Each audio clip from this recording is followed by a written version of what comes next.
السلام علیکم ګرانو محترمینو ملګرو په دې هیله چې تاسو به راته روغ جوړ او خوشحاله وئ. ګرانو ملګرو زه یم سید الله څلنزل بیا تاسو لپاره د یوې نوې ویډیو سره راغلی یم.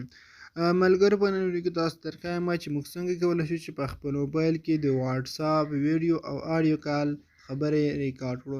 یعنې موږ څنګه کولی شو چې د بل سره په واتساپ کې کال کوو، که هغه ویډیو کال وي که آډیو کال وي، څنګه کولی شو دغه خبرې په خپل موبایل کې ریکارډ کړو. همدارنګه نه یوازې دغه بلکې تاسو د آیمو، سکایپ او دې ته ورته لکه ټلګرام او مسنجر خبرې هم تاسو په دغه کې ریکارډ کولی شئ.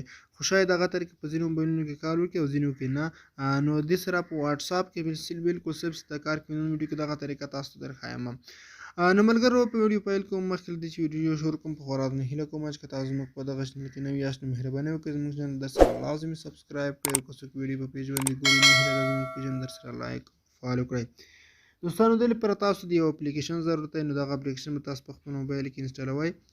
دغه کیوب ای سی آر یا کیوب ریکارډر کله چې تاسو په پلی سټور کې دغه سرچ کې په لومړي سرچ کې به تاسو ته دغه راشي او همدارنګه تاسو دغه لینک د ویډیو لاندې ډسکرپشن کې هم پرېږدم، تاسو له هغه ځای څخه هم ترلاسه کولی شئ او تاسو بیا دغه اپلیکیشن درته انسټال کړئ. کله چې دغه اپلیکیشن په خپل موبایل کې انسټال کړئ نو سمپل په دغه کلیک وکړئ او دغه به راخلاص کړئ.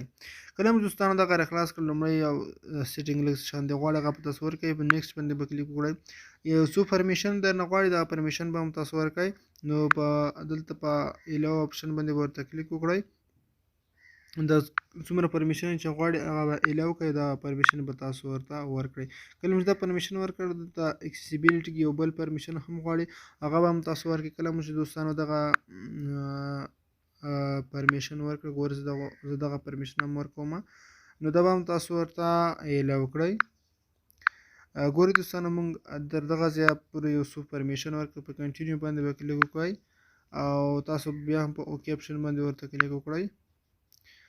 دې څخه به بیک بټن باندې لاړ شئ او تاسو به دلته ایګنور اپشن باندې ورته کلیک وکړئ او یس باندې به کلیک وکړئ او دلته په دغه پرمیشن به لومړی پرمیشن ورکړئ او پون اپشن باندې به تاسو کلیک وکړئ.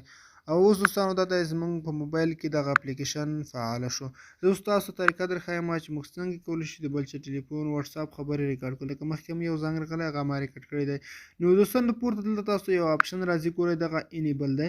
کله چې دغه ډیسیبل شي نو دغه اپلیکیشن ځای په ځای سټاپ شي، کار به نه کوي. او که دا انیبل شي بیرته به دغه خپل فعالیت شروع کړي. کله چې تاسو چا سره کال کوئ که هغه د خپل موبایل زنګ وي او که تاسو په واتساپ کې کوئ نو دغه خبرې به ریکارډ کوي. زه دلته نو په دغه طریقه تاسو په واتساپ کې د بل چا خبرې ریکارډ کولی شئ د ټلیفون پر وخت. دوستانو دا ویډیو په دې هیله چې ویډیو مو خوښ شوي وي. که چېرې تاسو دغه ویډیو خوښ شوي وي لازمي لایک او د خپل دوستانو سره شریک کړئ. مننه، ښه وختونه او ښې شېبې ولرئ.